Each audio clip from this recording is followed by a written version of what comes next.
Time ఈ సంవత్సరం మొత్తం సిటీలో ఆ జోష్ కనిపించట్లేదు. శ్రీకృష్ణ కమిటీ నివేదిక నేపథ్యంలో ఆ రోజు సిటీలో ఏం జరుగుతుందోనని ఒకటే టెన్షన్. స్టార్ హోటల్స్, రెస్టారెంట్లు కూడా న్యూ ఇయర్ సెలబ్రేషన్స్ మూడ్ కనిపించట్లేదు.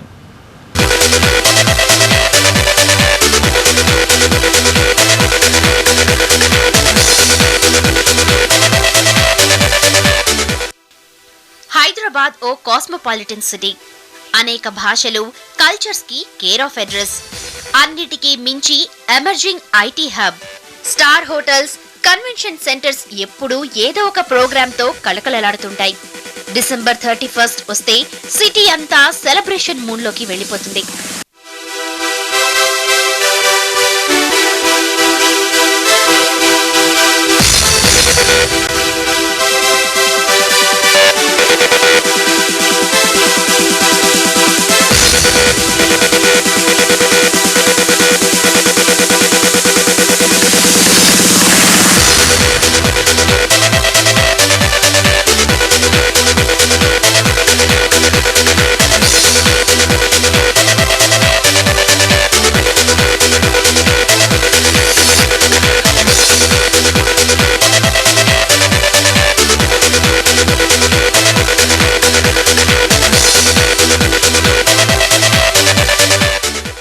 న్యూ ఇయర్ సెలబ్రేషన్ కోసం ఏటా హైదరాబాదీలు చేసే ఖర్చు 70 నుంచి 80 కోట్ల రూపాయలుంటుందని అంచనా. స్టార్ హోటల్స్, కన్వెన్షన్ సెంటర్లు ఒక్కో ఈవెంట్ కోసం 20 నుంచి 50 లక్షల రూపాయల వరకు ఖర్చు చేస్తుంటాయి. శ్రీకృష్ణ నివేదికతో గొడవలు జరిగే అవకాశం ఉందనే భయంతో చాలా హోటళ్లు, రెస్టారెంట్లు ఈ సంవత్సరం వేడుకలకి దూరంగా ఉంటున్నాయి. దీంతో చాలా మంది న్యూ ఇయర్ సెలబ్రేషన్స్ కోసం మలేషియా, సింగపూర్, థాయిలాండ్లని ప్రిఫర్ చేస్తున్నారు. పాపికొండలు, హంపి, వైజాగ్ లాంటి ప్రాంతాలకి వెళ్లాలని ఉన్నా అక్కడ సరైన వసతులు లేకపోవడం పెద్ద అడ్డంకిగా మారింది. దేశంలోనే న్యూ ఇయర్ సెలబ్రేట్ చేసుకోవాలనుకునే హైదరాబాదీలు గోవా లేదా రాజస్థాన్లని ప్రిఫర్ చేస్తున్నారు. యాక్చువల్గా చాలా ఫెస్టివ్ మూడ్ అంటే ఈసారి కొంచెం బాగా తగ్గినట్టు ఉంది, కొంచెం డిప్రెషన్లోనే ఉంది. చాలా మటుకు స్తోమత ఉన్న వాళ్ళంతా they are going out of the city అనమాట.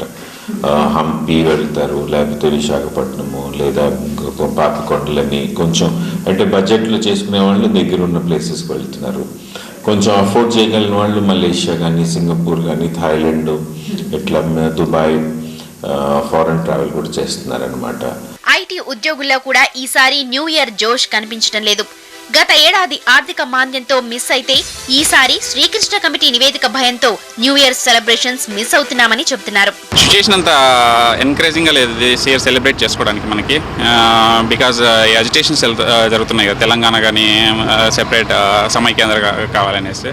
So definitely mood is not proper and celebrations కూడా అంత ఇదిగా లేదు. మూడ్ అయితే అసలు ఏం కనబడట్లేదండి.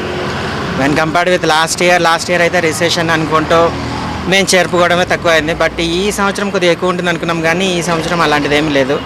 బేసిక్గా everybody is little bit cautious, like why to take unnecessary risk ఎందుకు తీసుకోవటం అనుకుంటూ సెలబ్రేషన్స్ అవి ఇంటి దగ్గరే ఉండి చేసుకుందాం అన్నట్టుగా మ్యాక్సిమం ఫీల్ అవుతున్నారు. గతంలో కొన్ని కంపెనీలే తమ ఉద్యోగుల కోసం న్యూ ఇయర్ సెలబ్రేషన్స్ ఏర్పాటు చేసేవి. ఈ సంవత్సరం కంపెనీలు కూడా ఆ ప్రయత్నం మానుకున్నాయి.